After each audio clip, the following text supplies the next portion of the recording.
AK perfect group में आपका स्वागत है। देखिए, आज नया वैकेंसी आया है, हम उसके बारे में बताने वाला हैं। सबसे पहले आप sarkariresult.com पे जाइए और उसके बाद आप जॉब में जाइए। देखिए खुल रहा है थोड़ा सा, ये देखिए HP police constable online form, ये नया वैकेंसी आया है हरियाणा पुलिस के लिए। इसमें आपको बता रहा हूँ, मैं पूरा डिटेल बताऊँगा, आप वीडियो स्किप ना कीजिएगा। हरियाणा पुलिस कांस्टेबल मेल और फीमेल दोनों के लिए निकला है ये फॉर्म। अभी 2 अक्टूबर 2021 को निकला है, ठीक है। देखिए मैं इसमें आपको पूरा डिटेल बता रहा हूँ। आप अप्लाई इसमें कर सकते हैं 1/10/2021 से, है ना, यानी कि 1 अक्टूबर से आप इसको अप्लाई कर सकते हैं, यानी कि ये जब से निकला है, और 31/10/2021 तक, यानी कि 31 अक्टूबर तक आप लास्ट डेट है इसका, तब तक आप अप्लाई कर सकते हैं, उसके बाद नहीं कर सकते। फ़ीस पेमेंट यदि आपका पेंडिंग रह जाता है तो वो भी 31 को पूरा करना होगा। एग्ज़ाम का नोटिफिकेशन अभी कोई नहीं आया है और एडमिट कार्ड का भी अभी कोई नोटिफिकेशन नहीं आया है। उसके बाद हम देखते हैं कि फ़ीस कितना लगेगा। तो जनरल, यदि आप जनरल हैं तो 300 लगेगा। OBC या SC ST हैं या EWS में हैं तो आपका 150 रुपये लगेगा। कितना लगेगा? 150 लगेगा। उसके बाद अदर कैटेगरी यदि फीमेल जो भी हैं फीमेल का, तो फीमेल का 150 रुपये लगेगा, ठीक है। आप इसको net banking, debit card, credit card किसी भी तरह से पेमेंट कर सकते हैं। उसके बाद चलिए आगे बढ़ते हम लोग। इसमें जो है एज कितना चाहिए, तो एज मिनिमम एज 18 चाहिए और मैक्सिमम 25। तो 25 से ज़्यादा है आपका तो कोई दिक्कत नहीं है, क्योंकि अभी छूट मिलता है कैटेगरी के हिसाब से, तो आपको उसमें छूट मिल जाएगा। ऐसे जो है 18 से 25 आपका एज चाहिए, ठीक है। उसके बाद चलिए और देखते हैं नीचे वैकेंसी कितना है। तो 1334 पोस्ट है, 1334 पोस्ट है इसमें, यानी कि ठीक ठाक वैकेंसी है, उतना कम भी नहीं है। और कांस्टेबल GD मेल के लिए 932 पोस्ट हैं, कांस्टेबल फीमेल के लिए 331, कांस्टेबल ड्राइवर मेल के लिए 91। यदि आपके पास ड्राइवरिंग लाइसेंस है, आप सीखे हुए हैं ड्राइवरिंग का काम, तो आप इसमें अप्लाई कीजिए, आप जल्दी सक्सेस होंगे। 91 पोस्ट है और इसमें आप जल्दी सक्सेस होंगे। अब बात करते हैं एलिजिबिलिटी क्या चाहिए। तो यदि आप 12th पास हैं, हाइट आपकी पास कम से कम मेल के लिए 5 फीट 6 इंच होनी चाहिए कम से कम। फीमेल के लिए 5 फीट 6 इंच यहाँ पे लिखा है, लेकिन ये गलत लिखा है। मैं नोटिफिकेशन में आपको दिखा दूँगा, वहाँ पे कम मांगा है, यहाँ पे जो है गलती से हो गया होगा मिस्टेक, ठीक है। तो मैं आपको बता दूँगा। चेस्ट कितना चाहिए? 31 से 32 इंच मेल के लिए। और रेस कितना होना चाहिए? तो 1500 मीटर इन 6 मिनट 30 सेकेंड, यानी कि 1500 मीटर का रेस आपको 6.5 मिनट में तय करना होगा, समझ गए हैं ना। 1500 मीटर रेस 6 मिनट 30 सेकेंड में। 800 मीटर का रेस जो है फीमेल को 6 मिनट 30 सेकेंड में तय करना होगा, यानी 800 मीटर दौड़ना होगा उनको 6.5 मिनट में, ठीक है।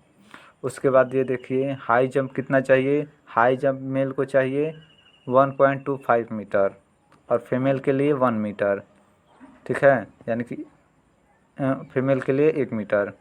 बोर्ड जंप कितना चाहिए? 4 मीटर, यानी कि जिसे लंबी कूद कहते हैं। 4 मीटर मेल के लिए चाहिए, फीमेल के लिए 3 मीटर, ठीक है। तो मुझे लगता है आप समझ गए होंगे। चलिए अब इसके आगे बात करते हैं।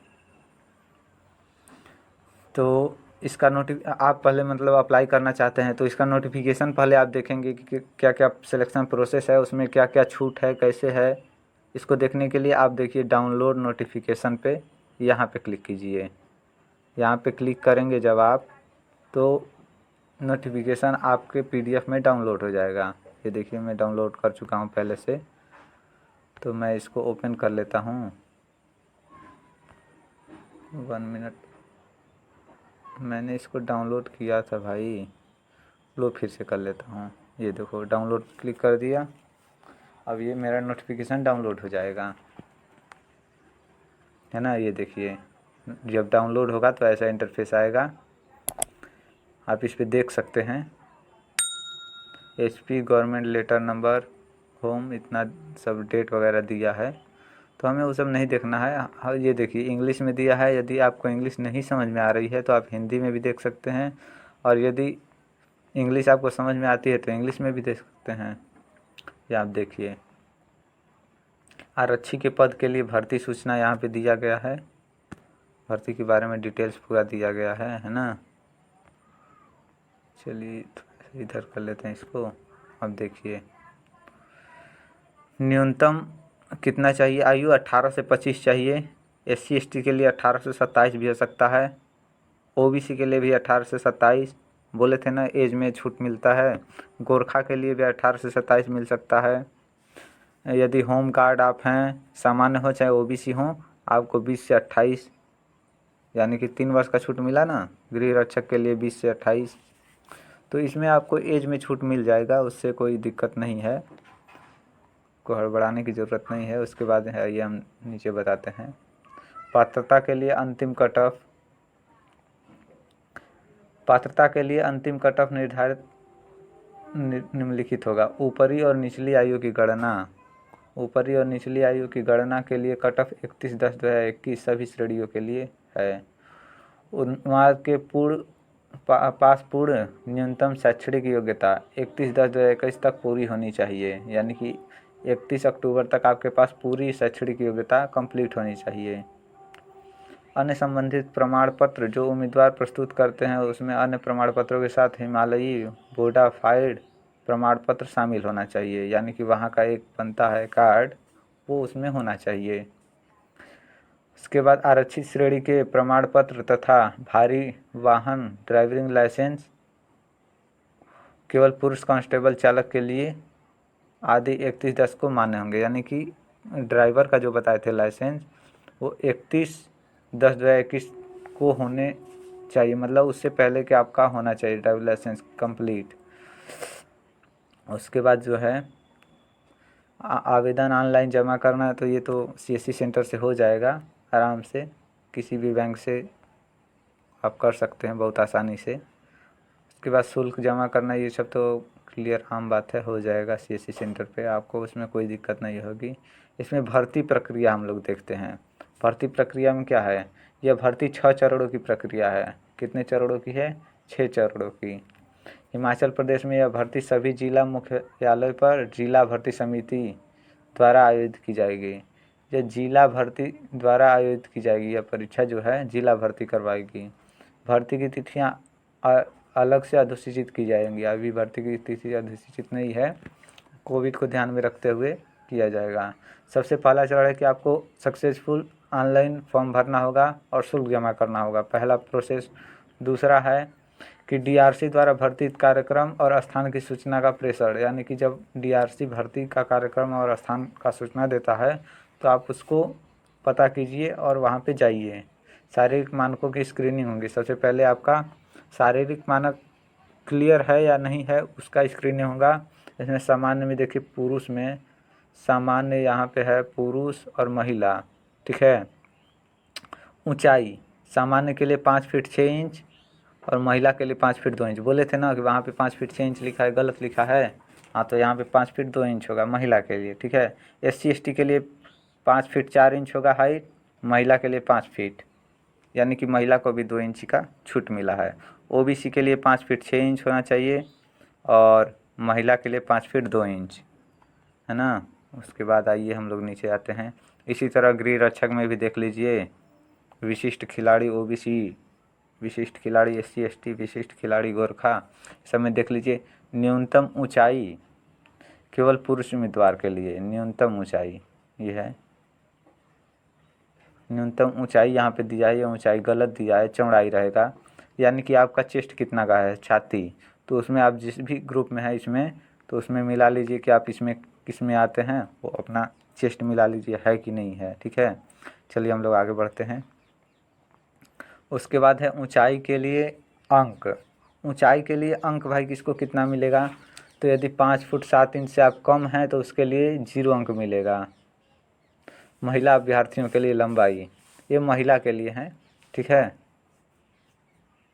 और ये पुरुष के लिए 5 फीट 2 इंच से कम है तो आपको 0 अंक, 5 फुट 7 इंच से कम है तो 0 अंक, 5 फुट 7 इंच और 5 फुट 8 इंच के बीच है पुरुष तो 1 अंक मिलेगा, और महिला 5 फुट 2 इंच 5 फुट 3 इंच के कम है तो 1 अंक मिलेगा। उसी तरह देख लीजिए आप, पूरा यहाँ पे दिख रहा है सबका। उसके बाद यदि 5 फीट 11 इंच से अधिक हैं आप पुरुष, और महिला 5 फुट 6 इंच से अधिक हैं, तो उनको 5 अंक पूरा पूरा मिल जाएगा, यानी कि हाइट की परीक्षा जो भी होगी 5 फुट की होगी। अब अगला प्रोसेस होगा शारीरिक दक्षता परीक्षण में क्वालिफाइंग का प्रकृति, यानी कि शारीरिक दक्षता परीक्षण आपका अब होगा। तो उसमें आपका पुरुष जो भी हैं 1500 मीटर का दौड़ होगा, उसमें आपको समय मिलेगा 6.5 मिनट। महिला के लिए 800 मीटर का दौड़ होगा, इसमें 1500 मीटर का दौड़ होगा पुरुष के लिए, उसमें 6 मिनट 30 सेकंड का समय मिलेगा, ठीक है। और महिला उम्मीदवार के लिए न्यूनतम योग्यता 4 मिनट 15 सेकंड मिलेगा, 4 मिनट 15 सेकंड।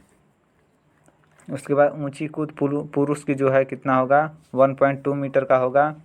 अधिकतम 3 बार आपको प्रयास करने के लिए समय दिया गया है, एक ही प्रयास में आपको हटा नहीं दिया जाएगा, वहाँ पे 3 प्रयोग दिया जाएगा। आप 3 बार दौड़ करके, यदि एक बार दौड़े फंस गए तो फिर 3 बार आप ऐसे करके कर सकते हैं। महिला के लिए 1 मीटर हाई जंप होगा, ऊंचाई यानी कि रस्सी फांदना वाला जो होता है वो 1 मीटर ऊंचाई फांदना होगा। अधिकतम इनके लिए 3 प्रयास मिलेगा, महिला के लिए भी। लंबी कूद यानी कि दूरी का कूद जो होता है उसके लिए पुरुष को 4 मीटर दौड़ना होगा और महिला को 3 मीटर। चलिए आगे चलते हैं हम लोग। शारीरिक दक्षता हो गया। अब जो है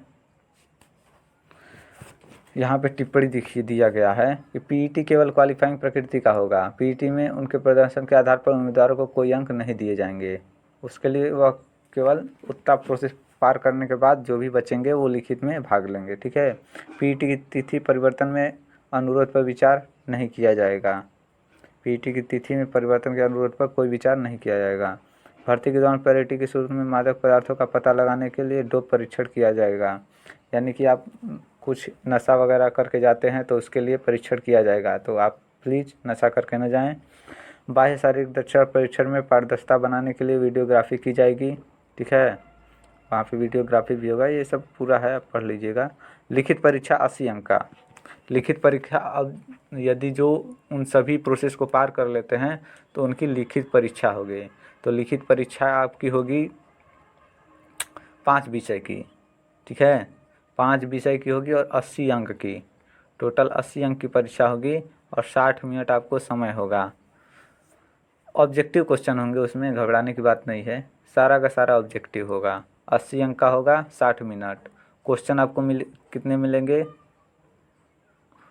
80 क्वेश्चन मिलेंगे, 80 नंबर का रहेगा। 80 क्वेश्चन और 80 नंबर का, और आपके पास समय कितना है 1 घंटा मात्र, यानी कि 60 मिनट। 60 मिनट आपको समय मिलेंगे। तो सबसे पहले देखिए कौन सा लैंग्वेज है। सबसे 16 प्रश्न आएंगे आपके इंग्लिश भाषा से, हिंदी भाषा से 16 प्रश्न, सामान्य जागरूकता से 16 प्रश्न, गणित और विज्ञान से 16 प्रश्न, और तर्क कौशल से 16 प्रश्न, यानी कि रीजनिंग से आपके 16 प्रश्न रहेंगे। गणित और विज्ञान आप जानते ही हैं, 16 प्रश्न उससे रहेंगे। सामान्य जागरूकता यानी कि करेंट अफेयर कुछ दे सकता है, कुछ जीके वगैरह भी दे सकता है, तो 16 क्वेश्चन इससे रहेंगे, 16 हिंदी से और 16 इंग्लिश से। और जितने भी मैंने सिलेबस बताए हैं विषय, वो सब 12th पास के ही रहेंगे, मतलब 12th के हिसाब से रहेंगे वो सब। केवल आपका गणित जो है 10वीं पास का रहेगा, गणित जो है इंटर पास का आप नहीं आएगा, आपको घबराने की ज़रूरत नहीं है, वो इंटर पास का नहीं आएगा। इसके बाद चलिए आगे चलते हैं हम लोग। 6वां चरण जो है निम्नलिखित बड़ी 2 भागों में होगा, यानी कि अब वो आपका डॉक्यूमेंट वेरिफिकेशन हो जाएगा। 7वां चिकित्सा परीक्षण हो जाएगा, यानी कि आपका कान, आँख, ये शरीर, ये सब जब संतुलित है, सामान्य अवस्था में है या नहीं है, यही सब करने के बाद आपका सिलेक्शन पूरा हो जाएगा। तो मैंने इस वीडियो में आपका पूरा डिटेल बता दिया है, और इस वीडियो को